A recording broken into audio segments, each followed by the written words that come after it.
It's been 60 years since the assassination of President John F. Kennedy, and a new book is raising more questions about the magic bullet lone gunman theory.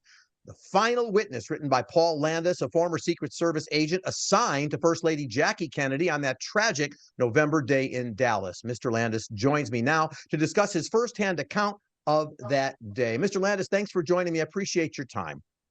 Well, thank you for inviting me.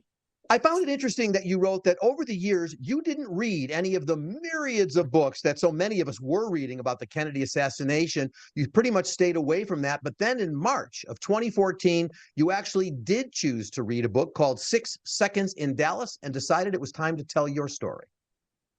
I was affected so badly. There was no way I wanted to read anything. I knew there were a lot of conspiracy theories out there. I just avoided.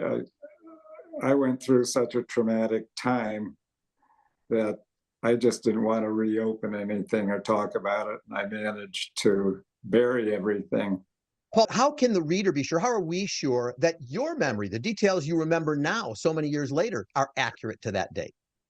Well, I tell everything was embedded so clearly in my mind. It's like asking anybody what they were doing if they were alive that day.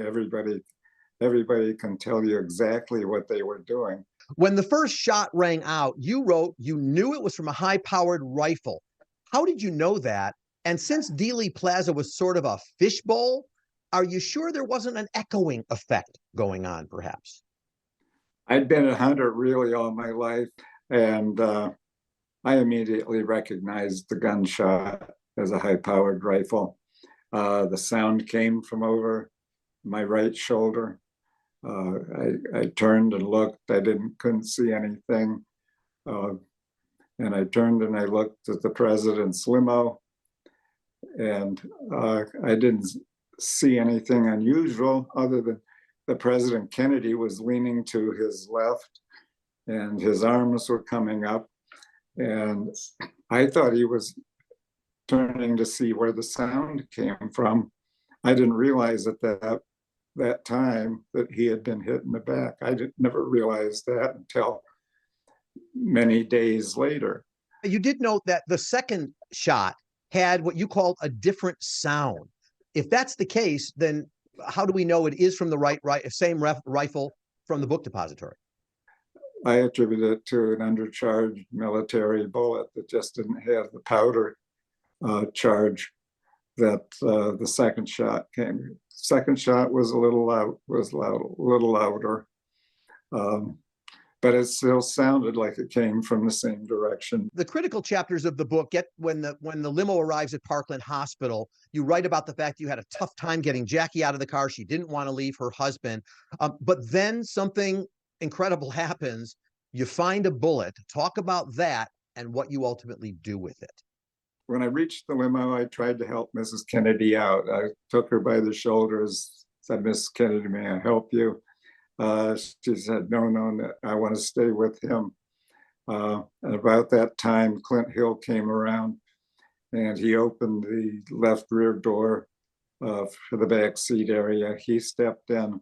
I followed him into the car, and I glanced down on the seat next to Mrs. Kennedy on her left, between her and the door, and there was a pool of blood there.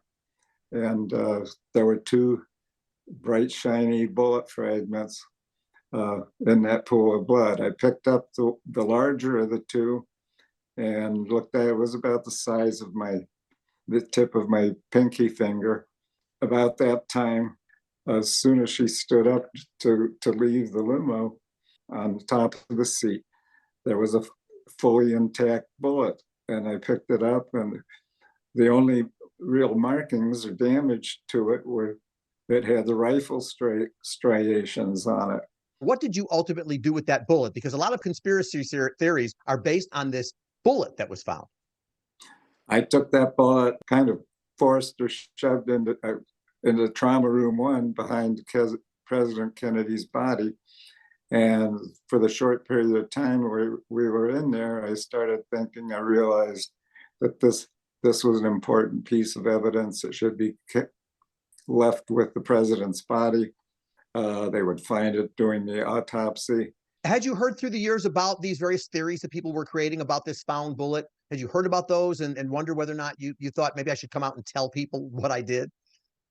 I heard about single bullet theory. I really didn't know what that was all about. I knew there was a zigzagging and all sorts of stuff that was supposed to happen, but I didn't relate this to the bullet going through and hitting Governor Connally and doing all the damage to him. That had to be a different bullet, because that bullet would have been all shattered and would not have been in the pristine condition of the bullet that I found. Mr. Landis, you obviously were a part of one of the most infamous days in our history of this country. You are the last survivor with memories of that day and to talk about it. The book is called The Final Witness. It is available now, a fascinating story. And for those who are interested, as I have always been, about the Kennedy assassination, it is a must read. Paul Landis, thanks for your service to the country. And thank you, sir. Thank you very much. Appreciate taking the time talking with you. And thank you, Paul. You can rewatch that segment or share it at WGNTV.com or get more information on the book, available now at ChicagoReviewPress.com.